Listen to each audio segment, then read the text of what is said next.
6.1.5 of the joint circular, cash advances shall be limited to the requirements for 3 months. The disbursement voucher shall clearly state the duration of implementation of the projects. If the implementation of the project will extend to more than 3 months, additional amount may be granted only after the liquidation of the previous cash advance. If on the other hand, cash advances are drawn monthly, liquidation shall be done monthly. Cash advances shall be granted only upon the certification of the agency accountant stamped or printed on the disbursement voucher that previous cash advance for the same purpose, project, or activity given to the SDO requesting cash advance has been liquidated and proper accounting thereof was made in accordance with this joint circular. Okay. Ngayon naman, I will show you. Kasi liquidation ang pinag-uusapan. I will show you a liquidation report dated January 10, 2023. Again, common exhibit. This is prosecution's exhibit P-1-9-A.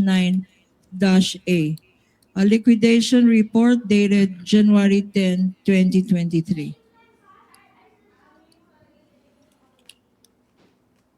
In the middle of this document, by the bottom, there appears a signature under the words, certified purpose of travel cash advance duly accomplished.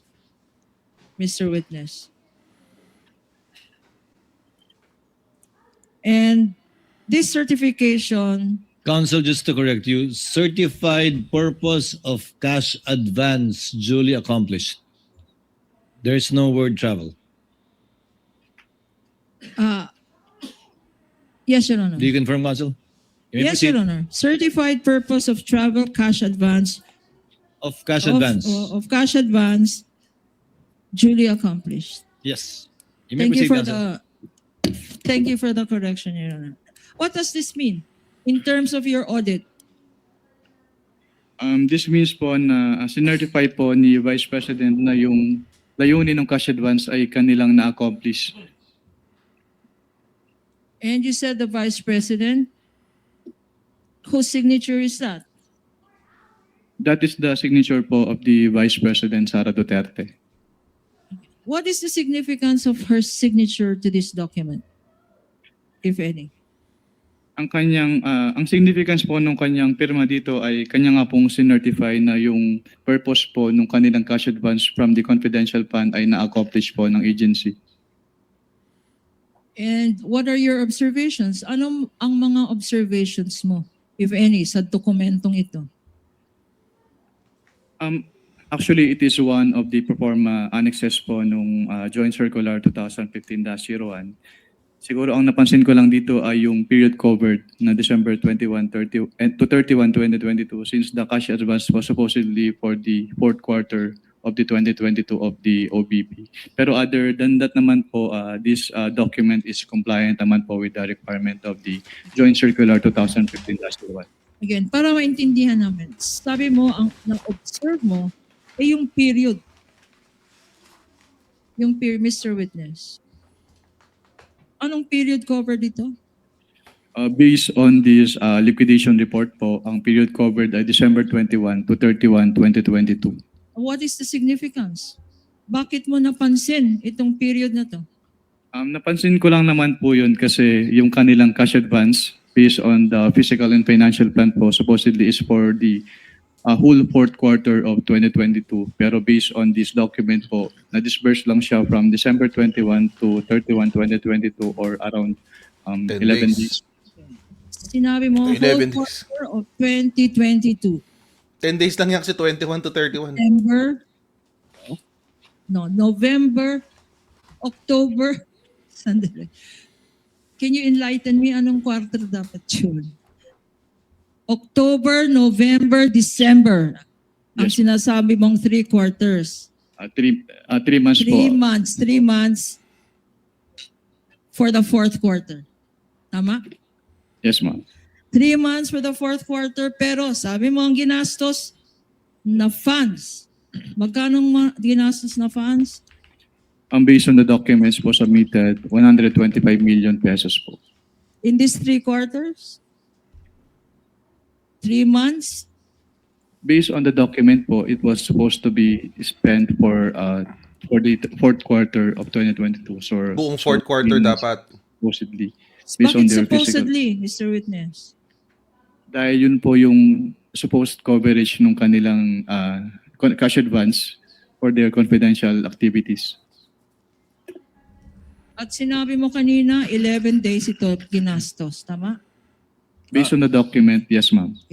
Now, I'm showing to you now another document which is an accomplishment report previously marked as Prosecution's Exhibit P-107-A-I, again stipulated document, common document with the defense. What relation does this have? No. Um, We request permission to have it flashed on the screen as well. You may do so, counsel. Clerk of court is so directed. Can you repeat the question po, ma'am? Now, look at the screen and look at your document. What is the relationship of this accomplishment report that I am showing you in relation to those documents submitted by the Office of the Vice President? This is the same accomplishment report po na sinamit ni Office of the Vice President sa ICFAO. Okay. And there appears here in this document under the words approved by. Whose signature is this? It is the signature po of the Vice President Sara Duterte. And the annotation approved by, in terms of your audit, what does this signify, if any? It signifies po that the signatory or the Vice President approved the contents of this accomplishment report. In relation to this particular document, what observations, ano-ano ang napansin mo sa dokumentong ito? Napansin ko po na hindi po in-enumerate ng Office of the Vice President yung kanilang specific confidential activities na kanilang ginawa. Kailangan bang enumerate yan? Mga Yes, ma'am. activities na yan. Dahil- Bakit, Mr. Witness? Doon po kasi namin tinitignan sa audit ng ICFAO kung yung kanilang confidential expenses or activities ay compliant dun sa item 4.8 ng Joint Circular 2015-01 para malaman po namin kung yung kanilang expenses ay among the allowable expenses as provided under the Joint Circular 2015-01. So what basis did you have to determine if these were allowable expenses kung wala naman dokumento? Katulad nga po nung sinabi ko, ang basis namin to determine if allowable expenses ay yung item 4.8 of the Joint Circular 2015-01. Kailangan specific. I'm now showing to you a certified copy of the Office of the Vice President certification dated January 10, 2022, notarized on January 16, 2023. Prosecution's Exhibit P-1.6-A, likewise a common exhibit with the defense previously stipulated, being flashed on the screen with the kind permission of this court. Counsel may do so.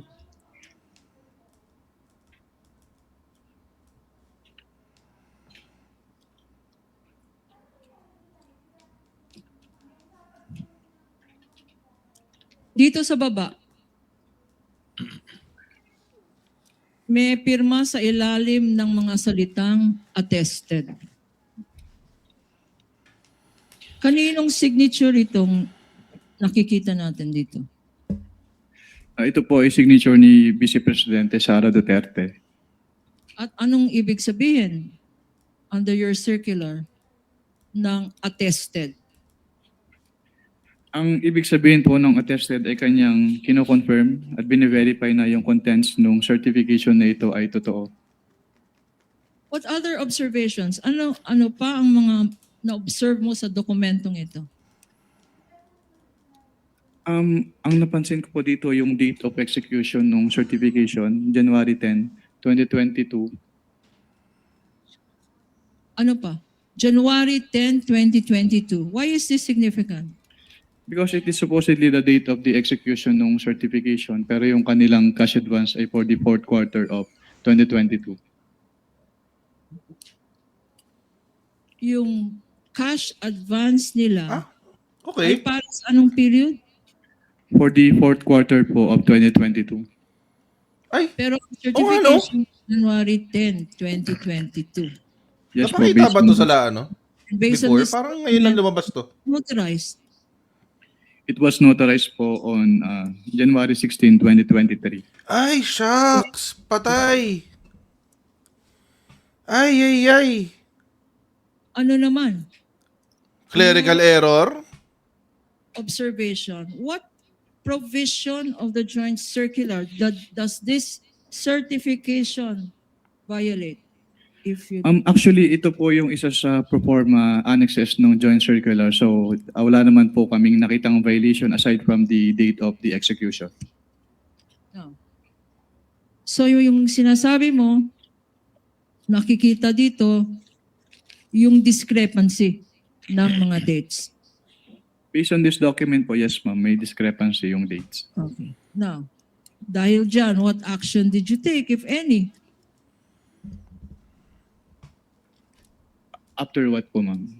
After itong nakikita mong certification, Ang naging action po namin, actually yung naging audit namin is yung for the whole of the liquidation documents na sinamit ng OBP. Pero dito po, wala po kaming naging particular finding dito. Sinasabi ko nga po, it is one of the annexes po under the Joint Circular 2015-01 and they submitted naman po yung certification as required. okay.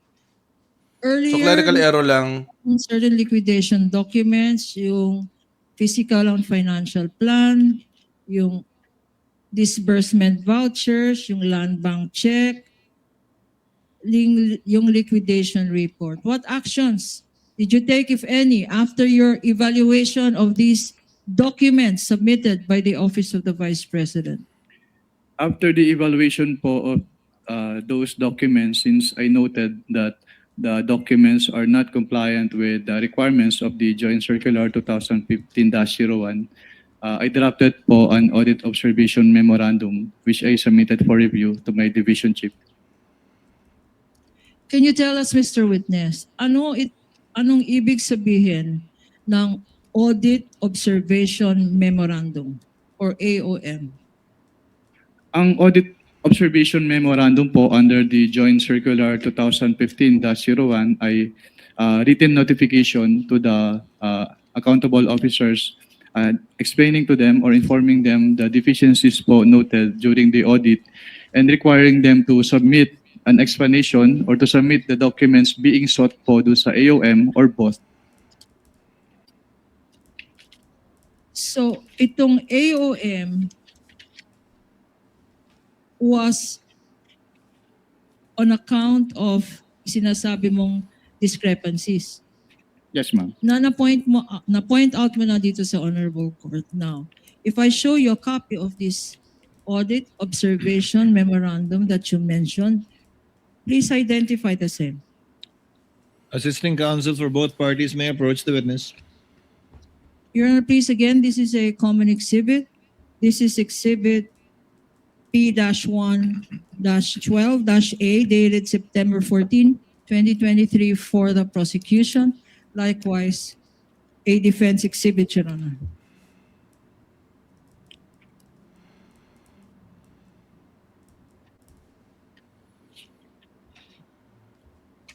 AOM. Ito yung mga pinapadala nila pag mayroon nakitang mali dun sa mga report. Observation For memorandum. the record, the witness is examining an audit observation memorandum dated September 14, 2023, covering the period December 21 to 31, 2022, or an 11-day period.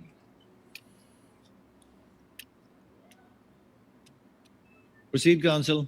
Can you tell us, Mr. Witness, what were your findings, if any, in relation to the audit of the Office of the Vice President's fourth quarter confidential funds liquidation.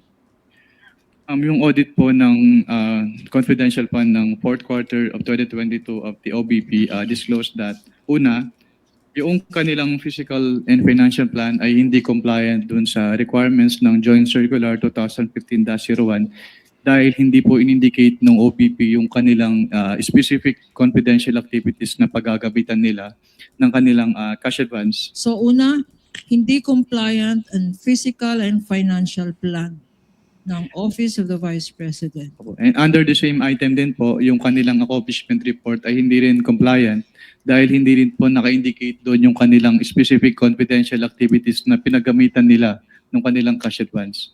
Your Honor, for easy reference, we are flashing these particular portions of the document being referred to by the witness. Ano pa, Mr. Witness? Pangalawa po, hindi po sinubmit ng Office of the Vice President yung kanilang documentary evidence of payments as required under item 4.12 of the Joint Circular 2015-01. Can you remind us, ano-ano itong mga dokumento na dapat sinubmit ng Office of the Vice President to liquidate for confidential funds? Under the Joint Circular 2015-01, yung documents po na dapat isubmit ng agencies concerned po ay una yung kanilang liquidation report as proof of the liquidation. Pangalawa ay yung kanilang mga documents na ginamit nila sa grant ng cash advance which include the disbursement voucher, yung cheque, yung obligation request, yung physical and financial plan at yung kasama din po yung accomplishment report ng agency, quarterly accomplishment report at yung proof of submission to the Office of the President, the Senate President and the Speaker of the House, yung certification po ng accountable officer on the utilization of the confidential fund, yung designation ng special disbursing officer in case the head of the agency ay hindi po yung SDO, yung specimen signatures po noong signatories ng documents, yung fidelity bond po, yung certification from the agency accountant na walang unliquidated cash advances, yung SDO. At yun po. At sinabi mo earlier, na Pati rin po itong, pala yung documentary evidence of payments. so these are the documentary evidence required. Sinabi mo earlier in your testimony that there were discrepancies and insufficiencies in this document submitted. Yes, ma'am.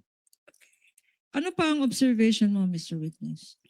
Yung pangatlo po, yung disbursement voucher po ay, yung approval portion ng disbursement voucher ay, actually yung katulad nga po nung nasabi ko kanina, yung disbursement voucher, ang nakalagay na period covered ay calendar year 2022, which is inconsistent with the physical and financial plan dahil ang naka-indicate po doon sa physical and financial plan, yung cash advance ay for the fourth quarter of 2022. Okay. Ano pa? Meron pa ba? Yun lang po, ma'am. Merong mga sanyamit rin sa yung mga acknowledgement receipts. Mr. Witness? Pwedeng paulit po ng tanong. Wala pa. Sa quarter na to, wala pa. Okay. Ngayon, in the last page of this document, Wait, may tanong ba? appears a signature on top of the name Nilda Plaras. Who is this Nilda Plaras, if you know? Si Assistant Commissioner Nilda Plaras po yung head of the ICPO during this time po. And how do you know that this is her signature? I saw her sign other documents and her signature on those documents is the same po with her signature in this AOM. Pagkatapos na issue ng COA ICFAO ng office mo, itong Audit Observation Memorandum, what happened next, if any? After po ma-issue, tama po ba yung tanong? Ma-issue? Yes, pagkatapos na issue ng After ma-issue, actually, Eh. after ma-issue po ba yung tanong niyo, ma'am? issue, I'm May sorry. issue. After ma-issue po yung AOM, inattempt po namin sa ICFAO, inattempt ng ICFAO na i-serve yung AOM dun sa office address ni Office of the Vice President. Pero Na-serve ba ito sa Office of the Vice President? hindi po, dahil hindi po siya tinanggap dahil ang sabi po sa ICPAW ay wala pong authorized person to receive the AOM. Hala? When was attempt at service of this AOM? It was around the second week of September of 2023 po. So what happened next? Hindi tinanggap ni Sarah? Successful mag-serve ng AOM. What did you do? Actually, on the afternoon of the same day po na nag-attempt si ICFAO na mag-serve ng AOM, nag-submit po si Office of the Vice President ng revised accomplishment report sa ICFAO. So on the same day, hindi nyo na-serve but nag-submit ng revised accomplishment report ang Office of the Vice President. So alam nilang may mali. A copy of this accomplishment report, Prosecution's Exhibit P-1-17. Raulo. Assisting counsels may approach of both parties. Also Ay. stipulated by the defense. A common document. So alam nila na palyado yung submission. Kaya hindi na lang nila tinanggap yung memorandum para hindi siya maisama sa record na ni-receive. Ang lalabas, itinama nila yung sarili nila kahit hindi naman.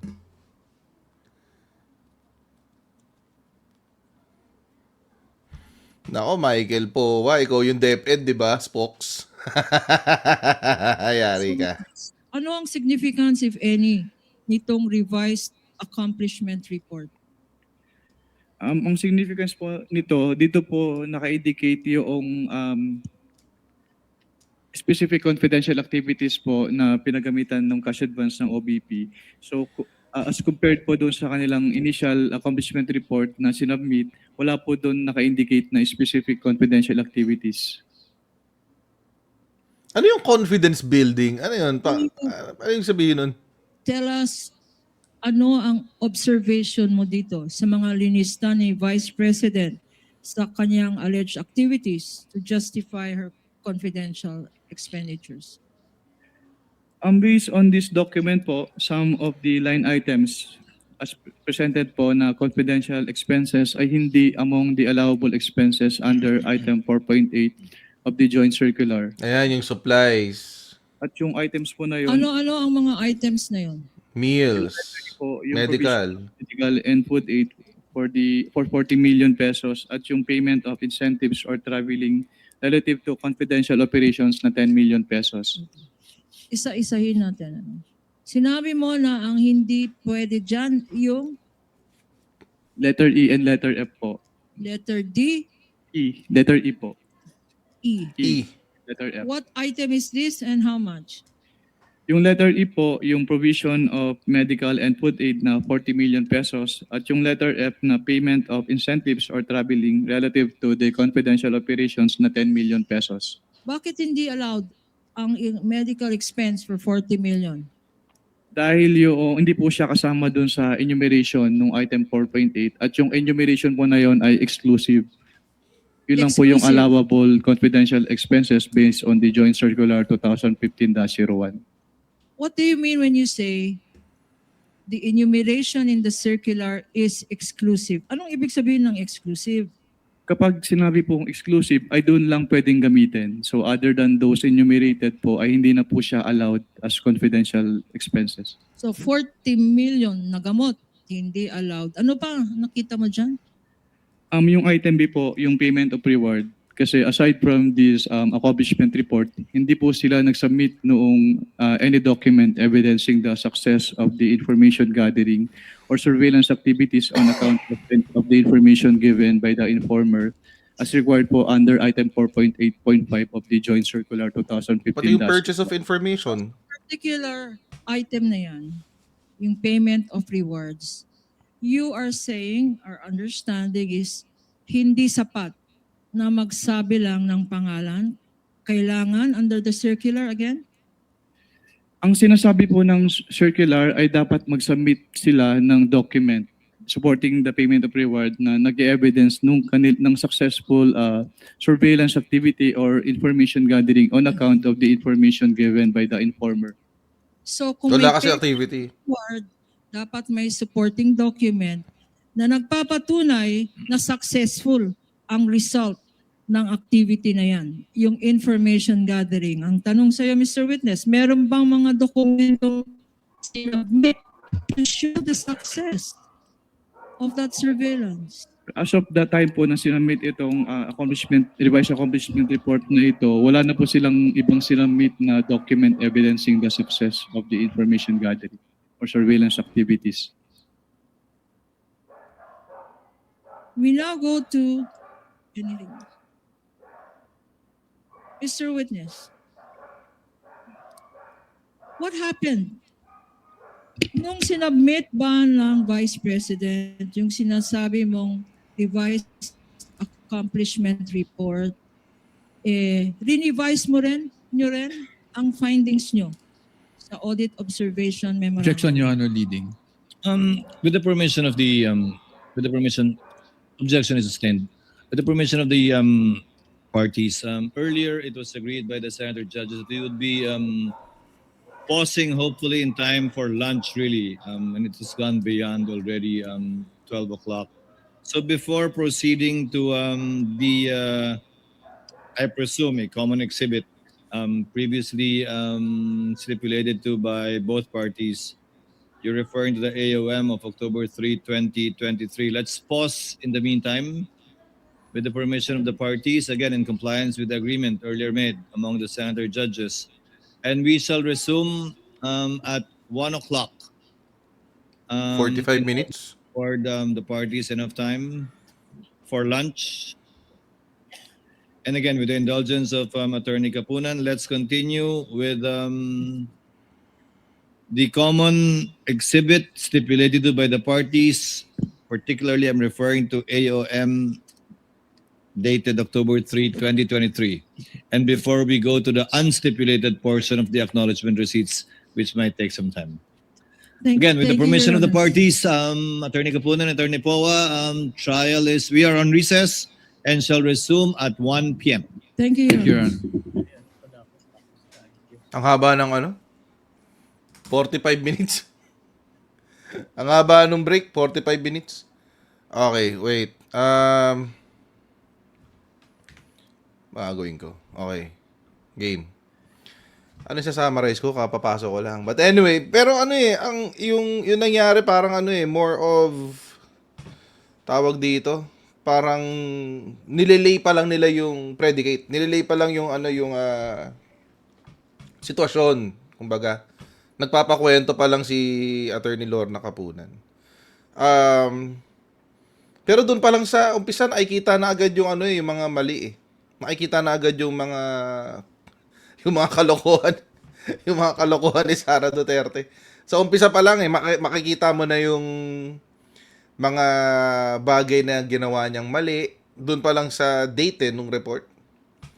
Yung date na January 2022 daw yung, well, it can be just a clerical error. So ano pa yun, mababaw pa yun. Hindi pa yun damning, kumbaga. It could be a clerical error. Hindi pa yun mabigat. Pero papunta na tayo dun sa mabigat eh. nung pinigilan ni Cheese at magbe-break daw. Papunta na tayo dun sa mabigat. Oo. Pinag-uusapan na yung mga maling gamit ng confidential funds. Which now, mga kababayan, it tells us, so last week, doon sa Land Bank, napatunayan na nag-withdraw ng malalaking halaga on a consistent and regular basis si Sara Duterte nung isang linggo. Yun ay unusual. Unusual yun kasi number one, hindi naman daw nabibigyan ng confidential funds ang DepEd tsaka OVP. Pangalawa, yung regularity niya, yung pagiging yung pagiging tawag dito, yung kasi syempre kapag ang confidential funds ginagamit mo lang doon sa confidential expenses. Papunta na doon sa confidential expenses. So, wala, bitin. Bitin tayo doon, guys, bitin. And then ngayon nga, ito na, yung papunta na tayo sa nag-break na. I hope madamay na ngayon si Mary Grace Piatos para mas maraming time. Kasi feeling ko doon magkaka-issue yan eh. Oo. Doon yung magiging doon yung magiging highlight ng hearing lalo sa COA. At saka yung kung paano sila umabot doon sa punto na masasabi nila na may maling gamit. Pero ang dami nung pinpoint nila eh, yung purchase of supplies, ganyan. Ito pala, yung pag-withdraw sa land bank. Unusual yung regularity niya. Kasi nga, kapag may confidential projects ka, doon ka lang mag-withdraw ng budget. So, halimbawa, gagawa ka ng surveillance. Tapos, yung surveillance na to will take place from day 1 hanggang day 5. Tapos, meron kang breakdown of expenses. Tapos, nandun na nakasulat kung kanino ka magbabayad ng information. Tapos, nandoon din yung record mo ng totoong identity noong tao. So, kung may Mary Grace Piatos, dapat meron kang record or dokumento nung actual na Mary Grace Piatos. Kasi, although confidential yung project, hindi naman confidential yung tao behind it. Ibig sabihin, yung papeles nun is confidential in nature, but yung true identity niya is not confidential. Gets ibig ko sabihin? So ganun ho siya. So kapag na-compute mo na lahat yon, meron kang budget, malalaman mo yung budget mo, at yun lang din ang ihilingin mo, yun lang din ang ika-cash advance mo. Hindi mo kukunin yung buo, tapos bahala ka na, di ba? Hindi siya ganun. Ang ginawa kasi ni Sarah, discarding gupang eh. Discarding gupang kasi withdraw niya yung buong 125 million. Tapos, saka lang siya nagpaliwanag kung anong gagawin niya. Baliktad. Kaya siya unusual. So, yung last week, it was yung yung laki ng amount was established. Kung magkano yung kinuha niyang confidential funds, yun yung yun yung na-establish last week. So, ngayon naman, may establish kung saan ginamit. Paanong ginamit at kung sino ang pinagbigyan. Oo. At yun na nga, nandun na tayo sa punto ng may mga maling na sinasabi na ng COA na may maling gamit ng confidential funds. So, malalaman pa natin yan over the course of the few hours. Pero siguro i-stop ko muna tong live stream na to. Balik na lang ako mamaya. Oo, gagawa na lang ako ng part 2 na link. Kasi masyado matagal eh. 30 minutes. Masyado matagal. Tapos walang nangyayari dito. Di ba? Pangit naman nun. So, isa-stop ko na tong live stream na to. Babalik ako pagbukas. Okay, babalik ako ng 1 o'clock.